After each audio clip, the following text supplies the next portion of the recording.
बिस्मिल्लाहिर्रहमानिर्रहीम अस्सलामु अलैकुम रहमतुल्लाह। वज़ीर दफ़ा ख्वाजा आसिफ ने जो काम डाला है, जिस तरीके से उसने हरकत की है और पूरे पाकिस्तान की सियासत के अंदर एक हलचल और भूचाल पैदा किया है, वो किसके कहने पर किया है? उसके पीछे ज़ाहिरी बात है, जो नवाज़ शरीफ है उसका हाथ नज़र आता है, वही पीछे दिमाग नज़र आता है कि उसके कहने पर ख्वाजा आसिफ ने जो है वो ये हरकत की है।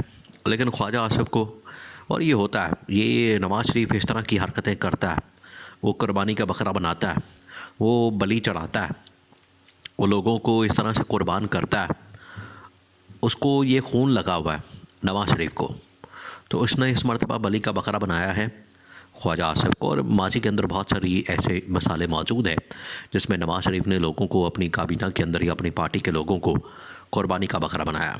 तो इस मरतबा ख्वाजा आसिफ को क्यों चुना गया, ये इंतहाई अहम मामला, इसको आपने समझना। देखिए, माजी में जिस तरीके से जब डॉन लीग्स हुई, ये कोई ज़्यादा दूर की बात नहीं, आज से तकरीबन को 10 साल पहले की बात होगी। तो नवाज़ शरीफ ने उस वक्त परवेज़ रशीद को, तारिक फ़ातमी को कुर्बानी का बकरा बनाया और ख़ुद बच गया और मरीम नवाज़ को भी बचा लिया। ये उस वक्त उसने किया। लेकिन इमरान खान ने उस वक्त भी बता दिया था कि इसके पीछे असल में नवाज़ शरीफ है और सेकंड मरीम नवाज़ है डॉन लीग्स के पीछे।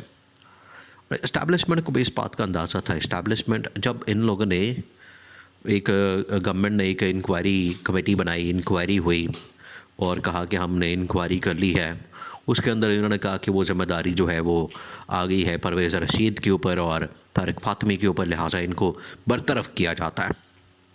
ये उन्होंने उस वक्त किया, ड्रामा, एक कहानी, फिल्म चलाई।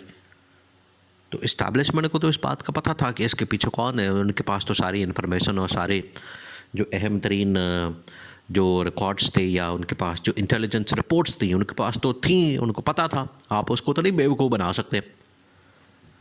तो उन्होंने फिर डीजी आईएसपीआर उस वक्त के जनरल आसिफ गफूर ने बड़ा मशहूर ज़माना वो ट्वीट किया था, नोटिफिकेशन इज़ रिजेक्टेड। तो उसके बाद ये फिर नोटिफिकेशन रिजेक्ट हुआ। लेकिन खैर इन्होंने अल्टीमेटली परवेज़ रशीद और मरीम नवाज़ को बचा लिया, परवेज़ रशीद की कुर्बानी दे दी और फिर तारिक फ़ातमी की कुर्बानी दे दी। अब ये दोबारा से नवाज़ शरीफ ने वही हमला किया। देखिए, यहाँ पर इस वक्त जो लड़ाई हो रही है, अब आपने इस लड़ाई की डायमेंशन को समझना।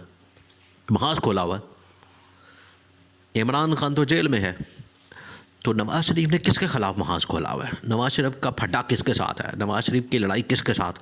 पीटीआई के साथ? नहीं, किसके साथ है फिर? उसकी इस टाइम दो लोगों से लड़ाई हो रही है, एक जो इस्टेब्लिशमेंट है और दूसरा शहबाज शरीफ अपना उसका भाई, क्योंकि दोनों ने मिलकर नवाज़ शरीफ की हुकूमत का ख़ात्मा किया और नवाज़ शरीफ की हुकूमत का तिया पांचा किया। हुकूमत क्या, बल्कि जो इसको हुकूमत का एक ख्वाब दिखाया गया, वज़ीर आज़म की कुर्सी का ख्वाब दिखाया गया और बीच में से आटे का तोड़ा निकल आया, उसके ऊपर इसको लगा दिया। ख्वाजा आसिफ ने, वो कहते हैं कि शाह से ज़्यादा शाह के वफ़ादार, वो हरकत की ख्वाजा आसिफ ने।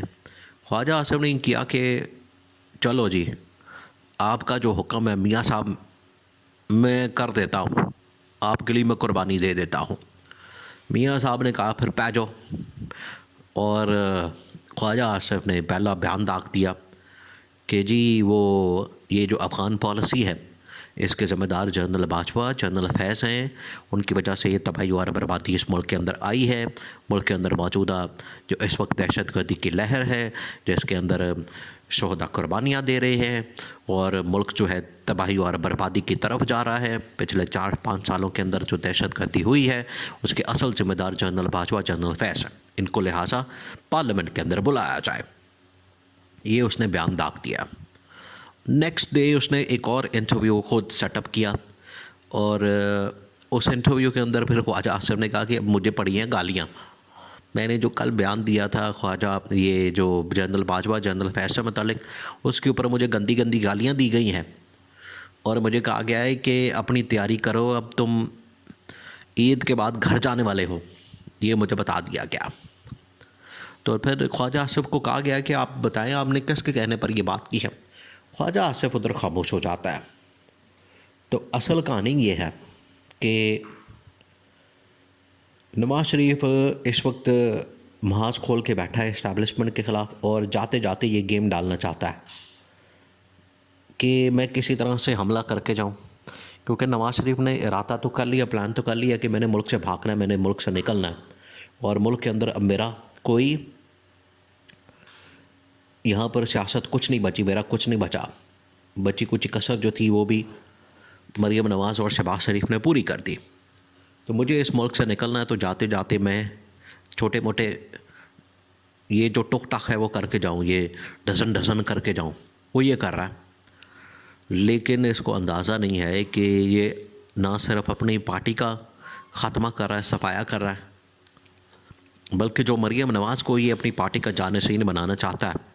जब पार्टी नहीं होगी, जब जमात ही नहीं होगी, जब नून लीग नहीं होगी, तो ये जानशीन किसको बनाएगा या किसका बनाएगा?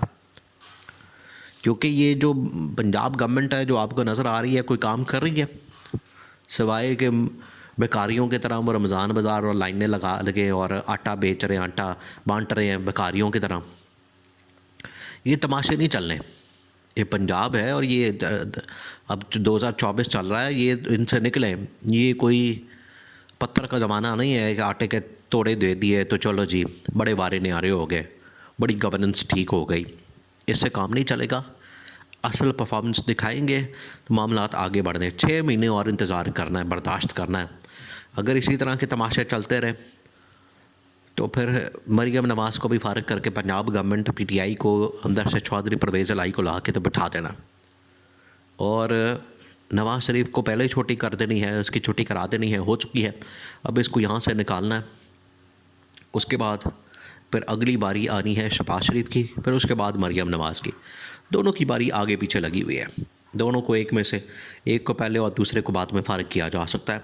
और इमरान खान अगले 6 महीने वैसे ही बता चुका है इमरान खान कि अगले 6 महीने के अंदर आप तैयारी करें। कारकुनों को बता दिया, वर्कर्स को बता दिया कि तैयारी पकड़ के रखें, मैं आ रहा हूँ।